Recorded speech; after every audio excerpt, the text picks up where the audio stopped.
Hello, and welcome to the Be Purely Balanced podcast. I'm Dr. Crystal Couture, and today I'm here with Krissy Mays, a craniosacral practitioner. Krissy discovered the healing arts in her early 20s and enthusiastically embarked on an educational journey and pursued paths within her field. Nearly 20 years ago, her first experiences with subtle bodywork approaches, including energy healing and craniosacral therapy, shifted how she related to herself and the world dramatically and profoundly as a struggling young adult. Her inner and outer life changed as she learned to deeply listen to her body and her heart's inner wisdom through the avenues of breath, meditation, movement, and embodied writing and art practices. Hi, Krissy. Good morning. Krissy and I are here today talking about her own health journey. So without further ado, I'd love to invite you, Krissy, to chat about the reason we're here today. Well, Crystal, I am here to talk about my journey with breast cancer, and one in which I took a holistic approach, most holistic approach that I could for me. My diagnosis was in July of 2014, just a few days before my 41st birthday. And I was completely shocked and flabbergasted to get that, not only a diagnosis, but a stage 3 diagnosis of an invasive, rare form of breast cancer called triple positive, which offered not so many great methods for treating that conventionally without what was described to me by an oncologist that, as healthy as I was at the time, would take me within inches of my life. So I knew fortunately for me, doing a lot of inner work, I think, for a long, long time, I knew in the midst of this tornado that I was feeling in my mind and my body that I needed to get into that space so I could find my compass and figure out how I was going to survive. I think that's really profound. You know, the idea that the diagnosis was a surprise, and rather than acting right away or making a choice right away, you found that internal compass. I think that's so important, and that's really important for anyone on a healing journey, right? Absolutely. Yeah, to have that gauge of where am I in relation to myself, right? Right. And in relation to all these things that I had no idea about, where to turn. I mean, most of the population, I guess, would, you hear the C word and it's automatically you think chemo, radiation, surgery, and sometimes that's the way to go and that's helpful. But for me, really, there was really just no question for me to just pull back on the reins and say, okay, I need to explore and learn like what I needed to do first. So that was a process that wasn't readily accepted by the medical community initially.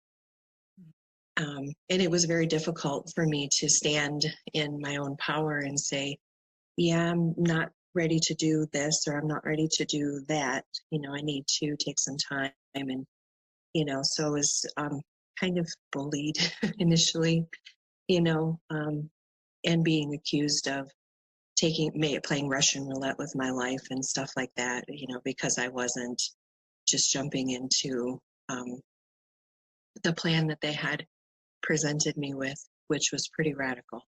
Right. You know, Krissy, we've known each other for a number of years now, a long time, long before your diagnosis. And it's interesting because the moment we met, I thought of you as this strength. And throughout the process of watching you go through your journey, I thought you were so empowered and so in alignment. And I think that's something that not everyone that's going through a really challenging diagnosis has the opportunity to be. And I know there are moments when it pulls you down. I know that. For sure. But at the same time, you maintained the strength and you maintained within yourself. And I think that's such a wonderful tribute to really your dedication to being a healer, being tuned into those subtle energies. So if you just want to talk maybe about how, you know, your path as a healer really led you toward the type of healing that you needed, that would be lovely. Sure.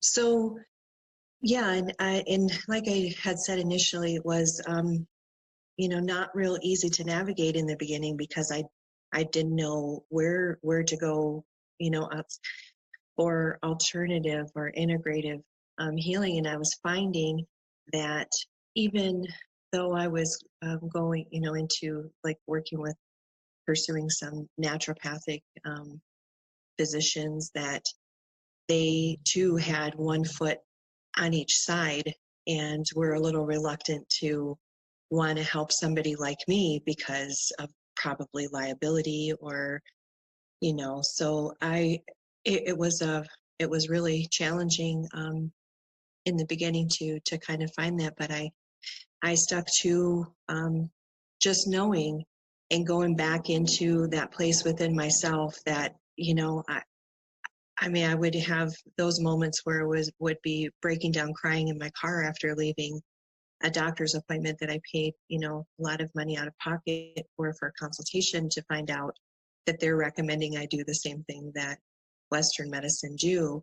And, having that fear that I'm not going to figure this out. But I would have a quiet kind of come over me and remind me that, I've asked to be shown where I need to be and where I don't need to be, and that I just needed to, recognize that that's just not where I need to be, and just keep putting one foot in front of the other. So one of the biggest things, and number one, first and foremost, that I did to start my my healing was internally. I understand that cancer is a systemic problem, and it didn't occur overnight. And I, start putting some pieces to the puzzle together with that too, in realizing that I'd become really sick in 2008 with the Epstein-Barr virus.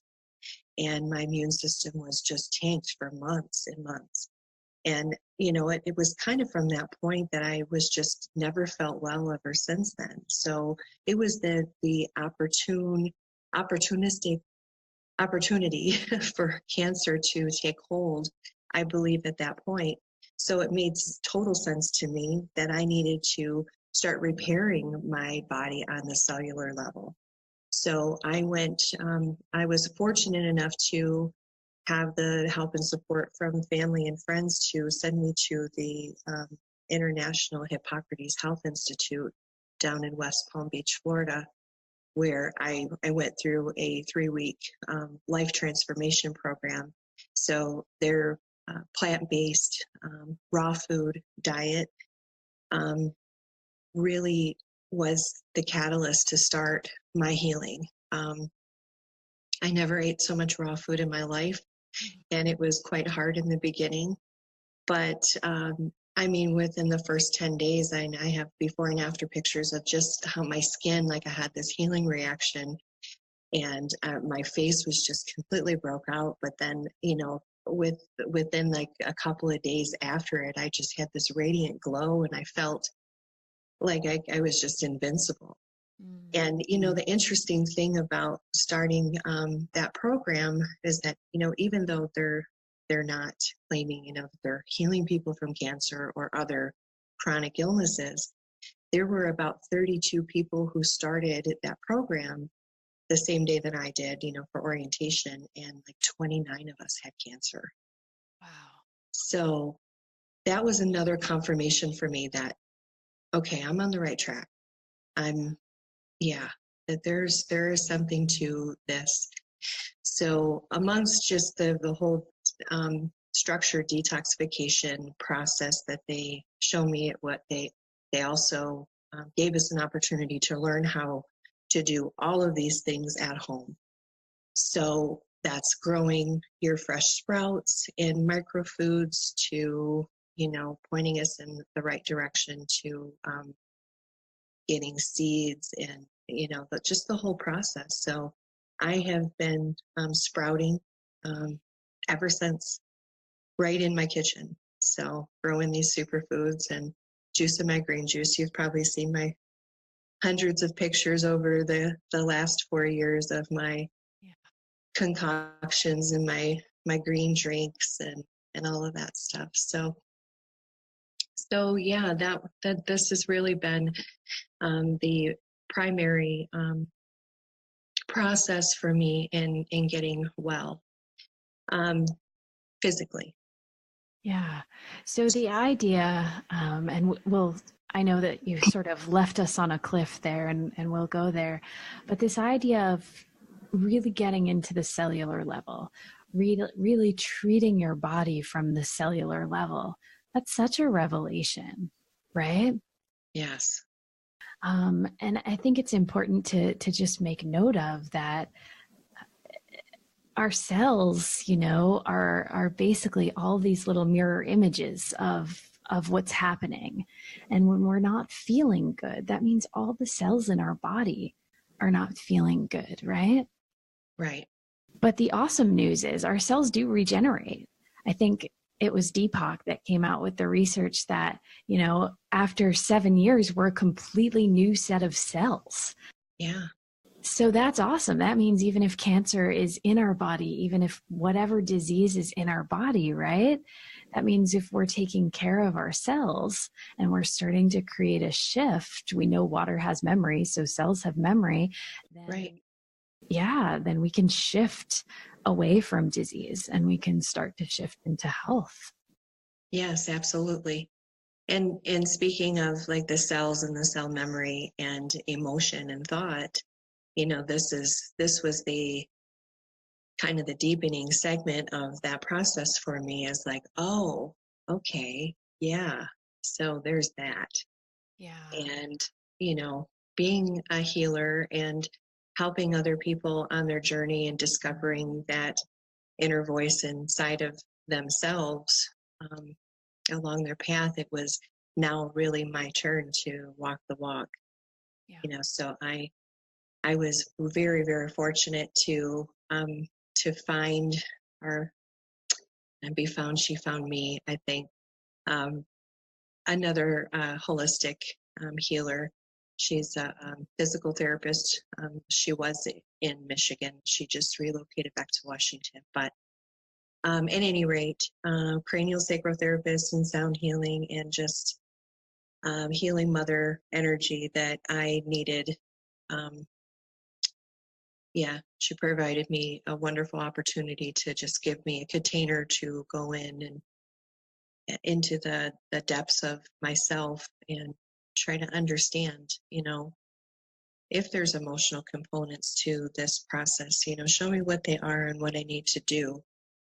And, I'm still working on those parts, but I understand so much more than I once did that I only thought I knew. Yeah. So I'd love for you to expand on this idea of the container. I think it's something that in the healing realm, especially the energetic healing realm, we know. But for those listeners who perhaps are, in a vulnerable state or aren't a healer or haven't heard of this term container, if you want to talk about that for just a moment. Yeah. So that container is something that I hold very, very sacred to my heart and soul on a personal level. And I strive to create that same experience when I am working with people, no matter where they are.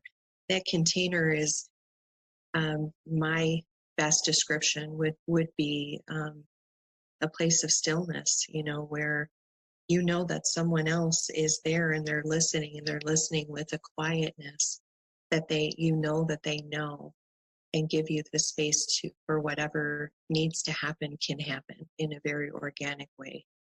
And I don't think that it would have been as powerful for me to do the inner work that I needed to do if that was not available to me. Yeah, so your process was really twofold. You had this approach toward the cellular aspect, toward the physical aspect, which was major diet modification, right? yes, And also really receiving body work that allowed you to work with the deeper emotional, spiritual level. correct. Yes. And so then what? Well, then what? Well, there were probably a series of different events that had come in and out between that time. I did end up having surgery 18 months after my initial diagnosis. But and let me back up a minute. At the time of my diagnosis, surgery really wasn't much of an option because of the size and the location of the tumor. So they had presented me with a series of like 18 rounds of radiation to shrink the tumor so they can go in and remove the tumor and then start chemo and then this and then that. So because I backed out and did it, the way that I chose to do it at the time, and really started getting myself as healthy as I possibly could, the benefit of that is that the tumor shrunk down so much on its own just through nutrition and detoxification that I had an outpatient surgery. I did not have to have a mastectomy, which was what they had presented, if they couldn't get it small enough. A lumpectomy that I recovered from, within a week. I was, and there's no noticeable sign that I even had surgery at all. So in the middle of this process, and after I met this healer that had been helping me, along the path, and I had other people reaching out to me that were very encouraging to help me to stay on my path, that, it is possible, just keep doing what you're doing, and sharing different information, that I had gotten a friend's request from a friend of a friend who said I had treated breast cancer holistically, and my most profound healing had come from the work that I had done with John of God. And I don't know if there's a lot of people who know of this Brazilian healer, but ironically, I had showed up for a session with my therapist, and she had some flyers on her table talking, just talking about an upcoming trip that she was going to be facilitating to Brazil.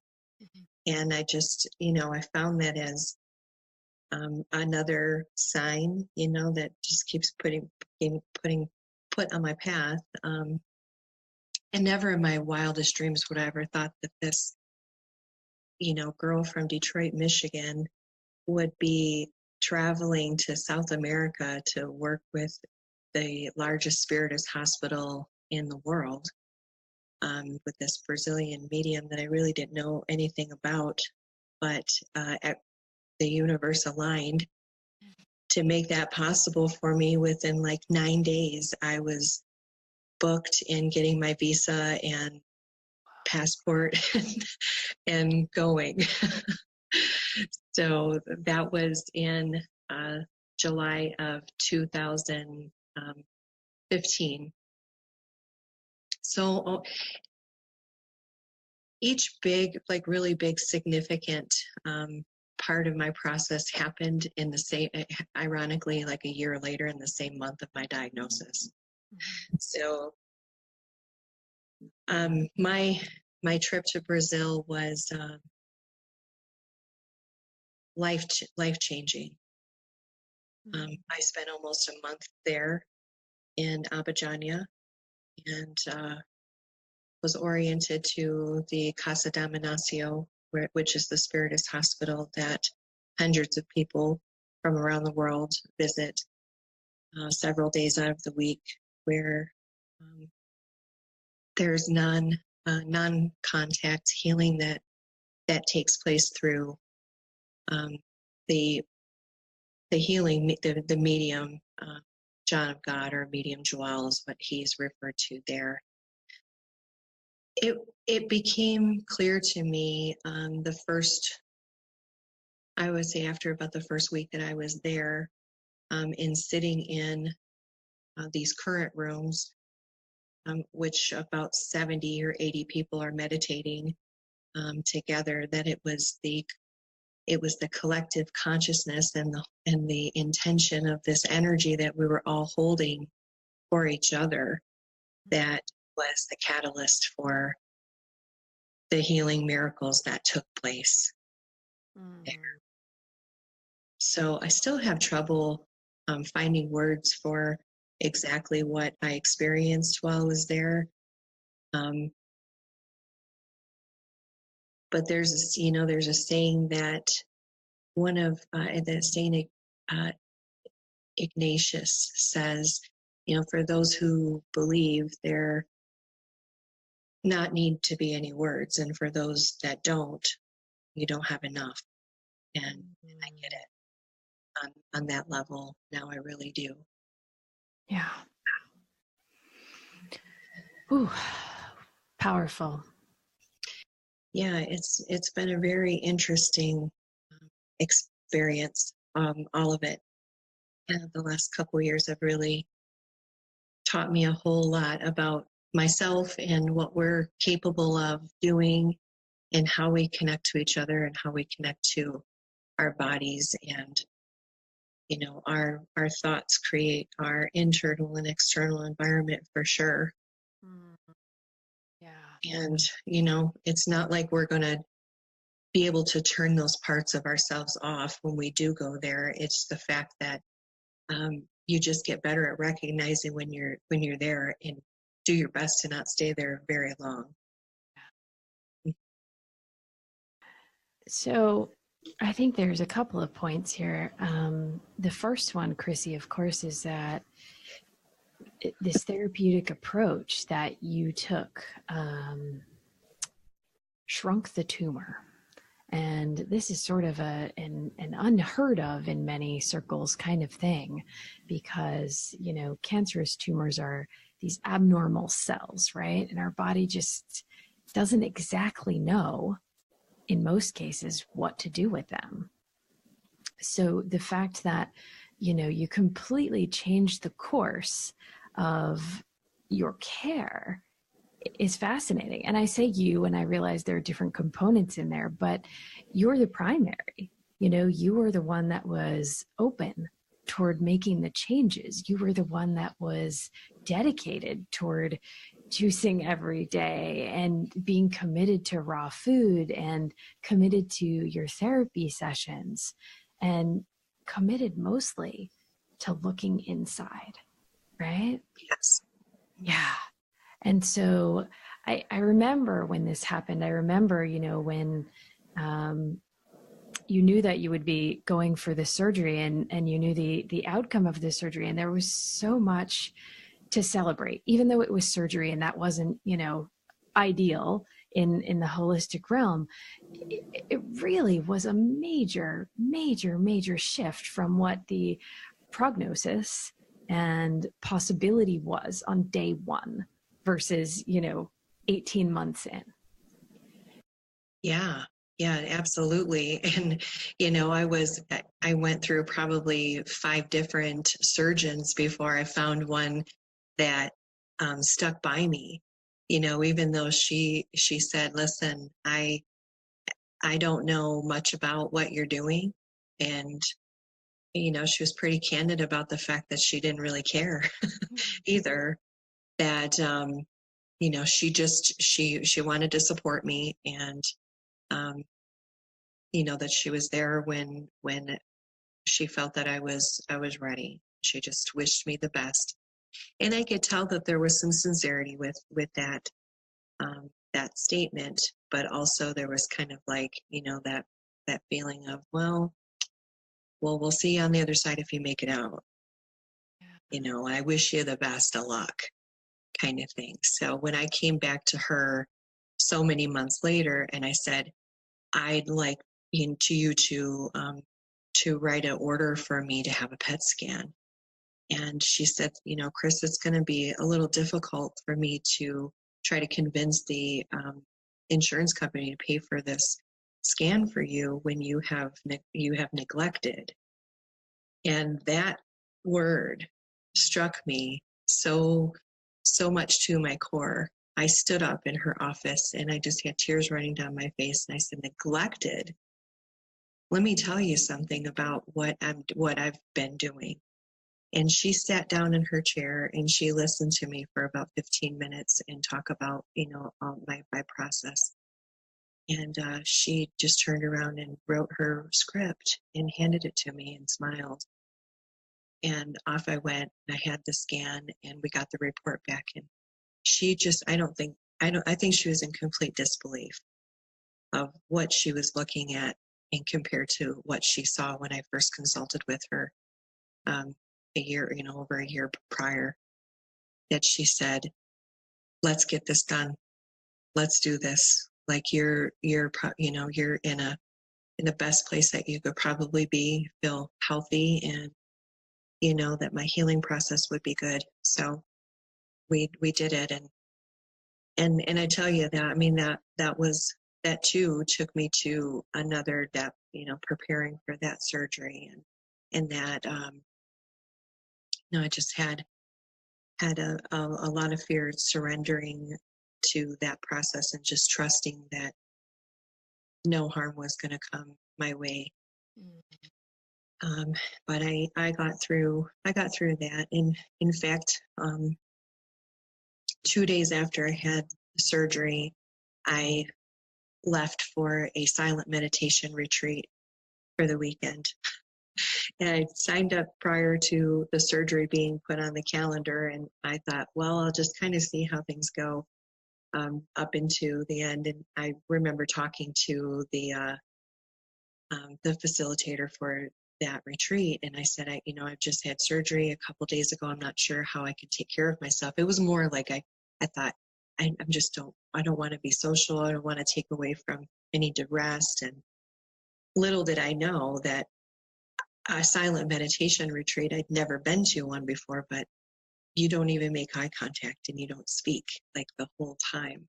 And it was the best gift that I could have given myself, that I was able to just, I had no choice but to be with myself only and not distracted from what I need to do. So that it was powerful medicine for me. I never took a narcotic for pain, ice, and yeah.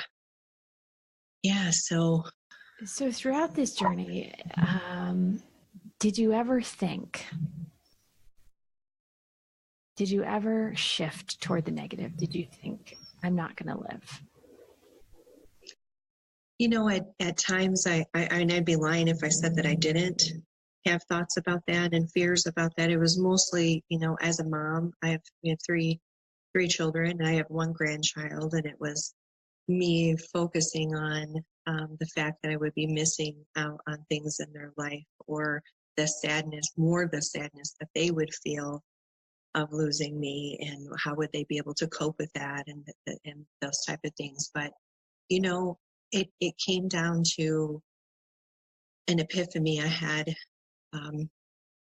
probably at a moment where I was not feeling really, really great and just becoming tired of, and still having some test results coming back with high inflammatory markers. And I just thought, is this even right?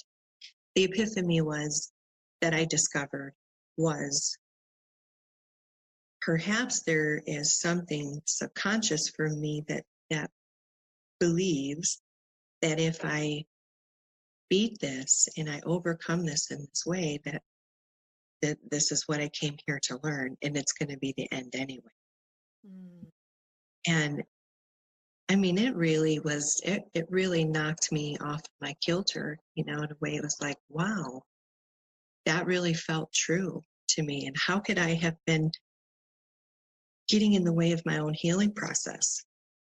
Which I was. I obviously might have been sabotaging myself in some way. But I think more importantly, it was like I felt a lot of gratitude that I did have that insight and was able to acknowledge it and just kind of be with that part of me too that has that fear, because what, at the end of the day, we don't get to choose no matter what, either way.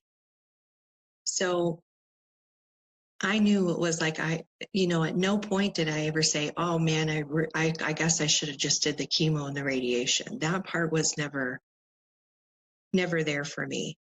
So what was there was, well, I mean, you've come this far. You just have to keep doing what you're doing.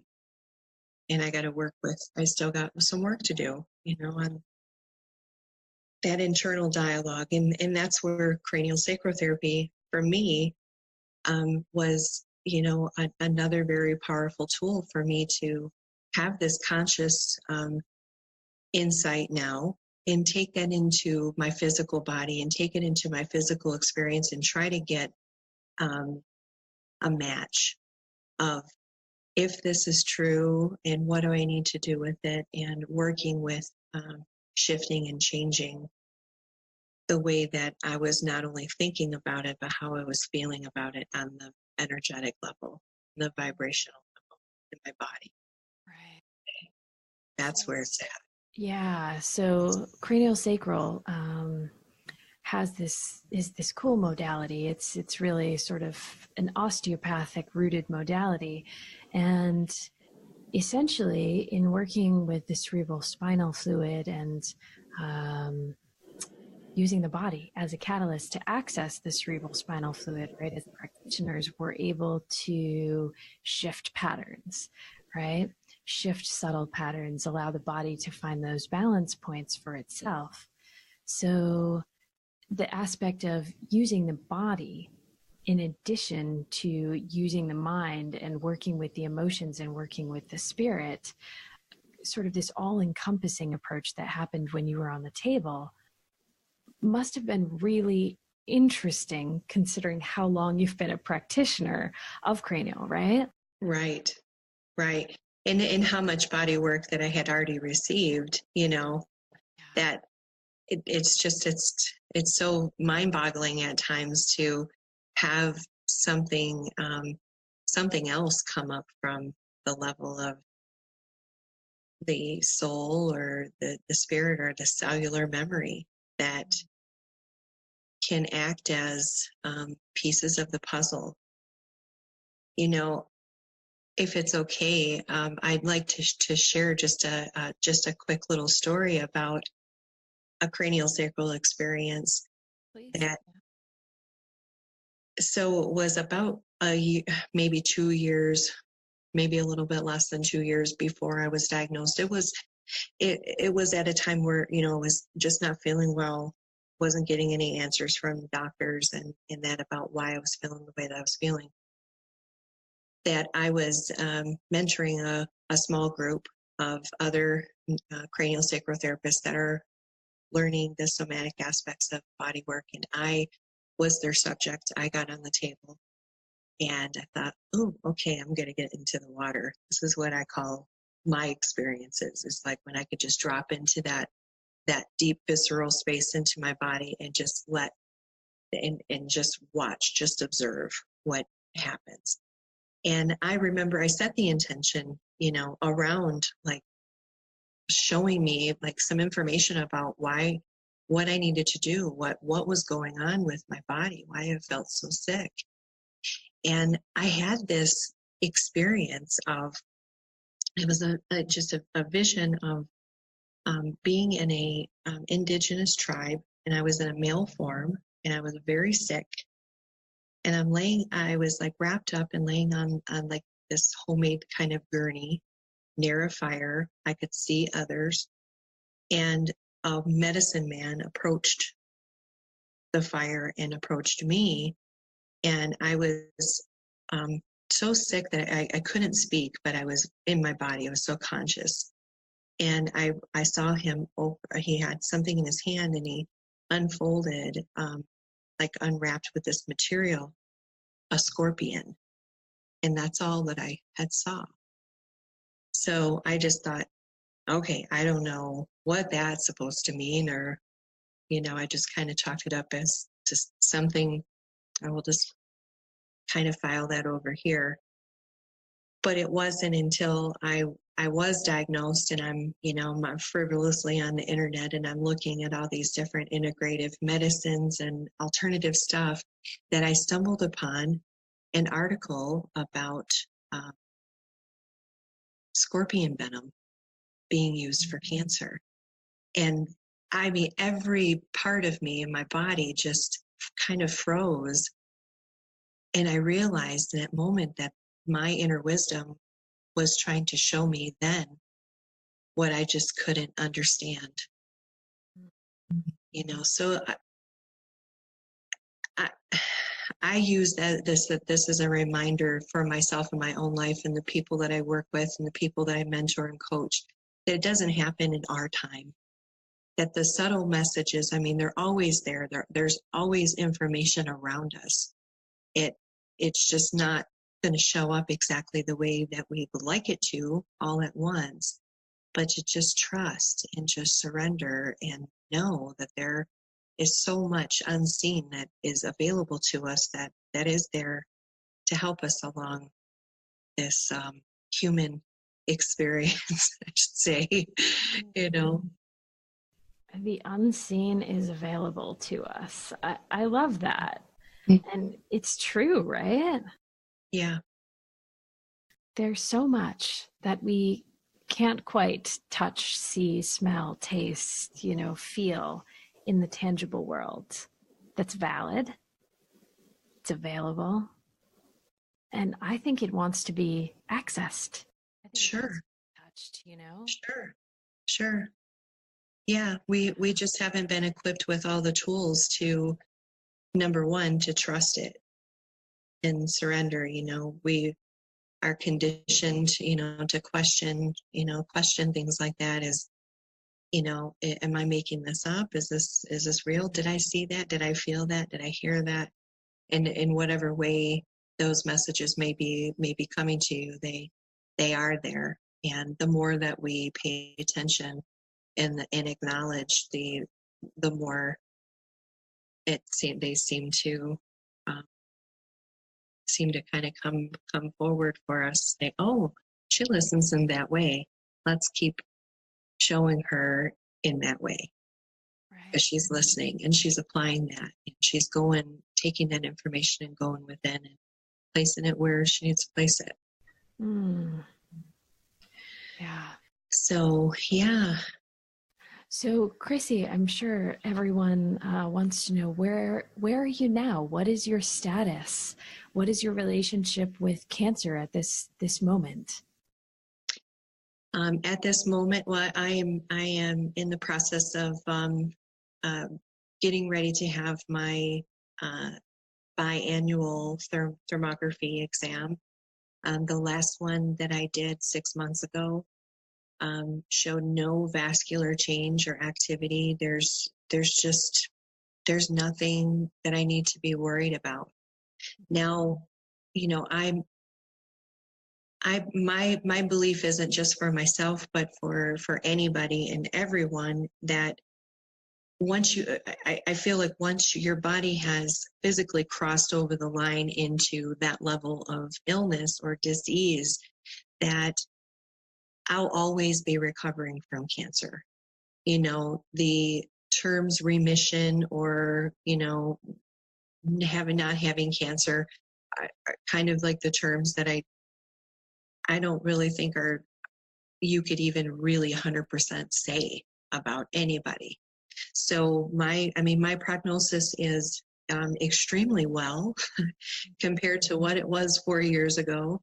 But I know I have to be diligent about all those processes that I started with, and that, you know, that's the diet and the emotional components and the physical emotion, all of it, it's not separate from each other. And I've fallen off the wagon many, many times, you know, throughout the last couple of years, but I just, you know, I just get back on. I do a lot of different modalities, you know, ranging from acupuncture to, you know, chiropractic.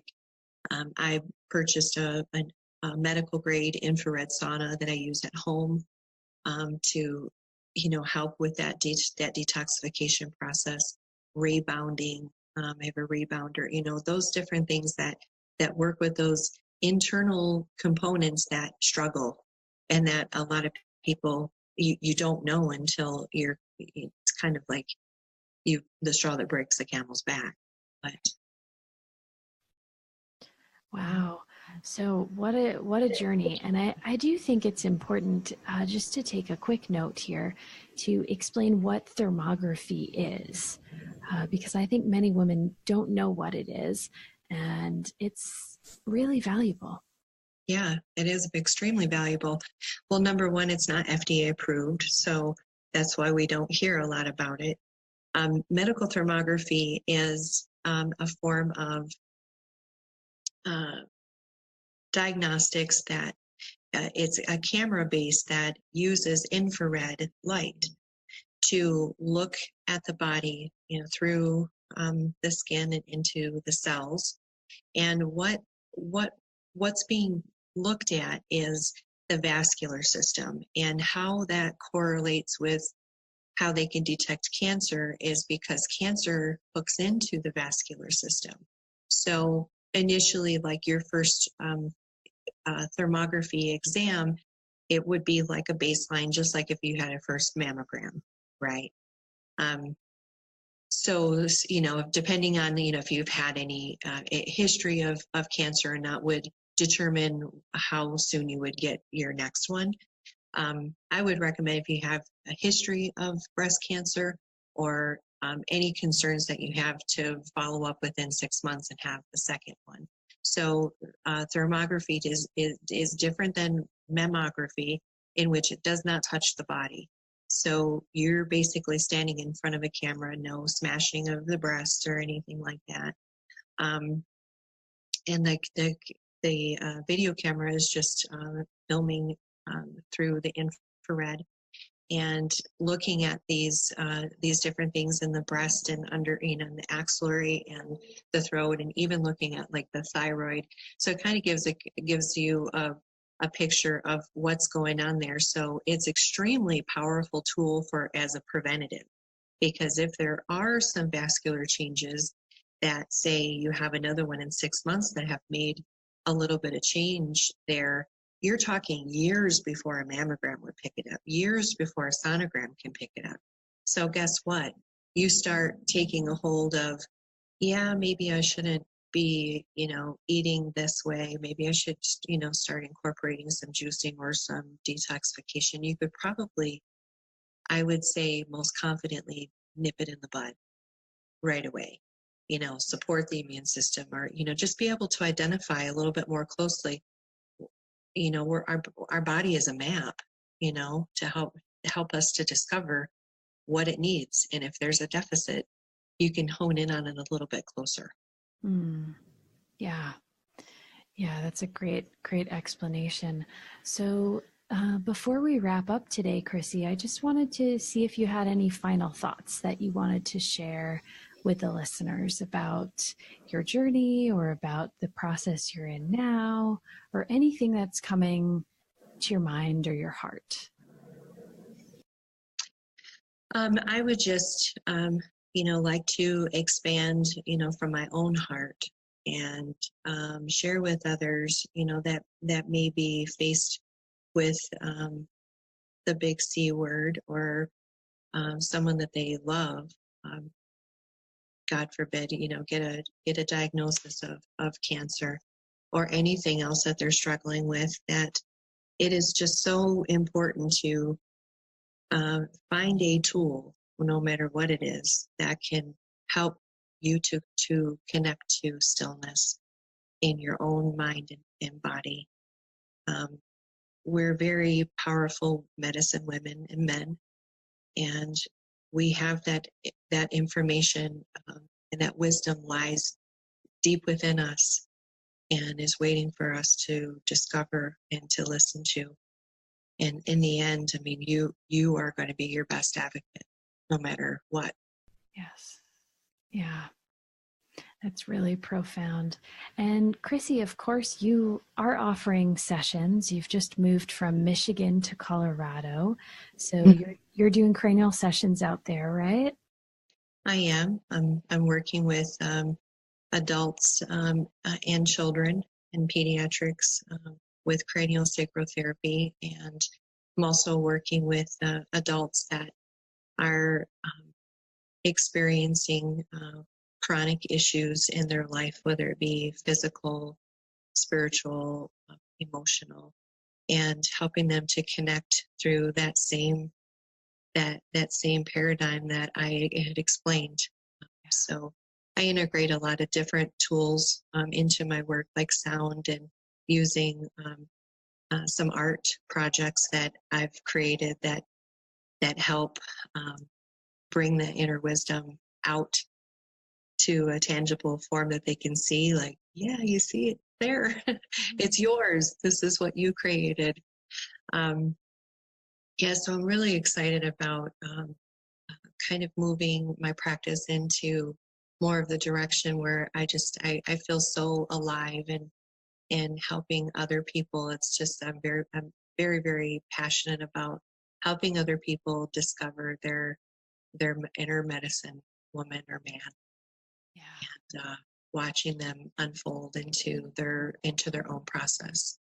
So I do holistic cancer coaching, like through the nutritional paradigm, and looking at blood work, or making referrals to people that I think that can help other people. So I do that in my office, or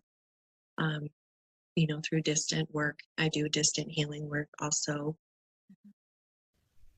Great. So if our listeners do want to get in touch with you, the easiest way is probably your website, which is simple. It's KrissyMaysCST.com. You got it. Yeah. You got it.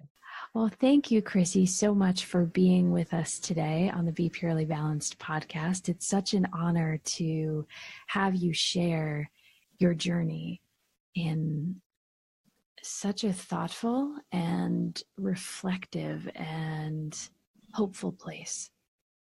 Thank you so much. It's been my honor to share my story with others, and hope it brings some hope for others as well, and that there is another way. I'm proof. Sure are.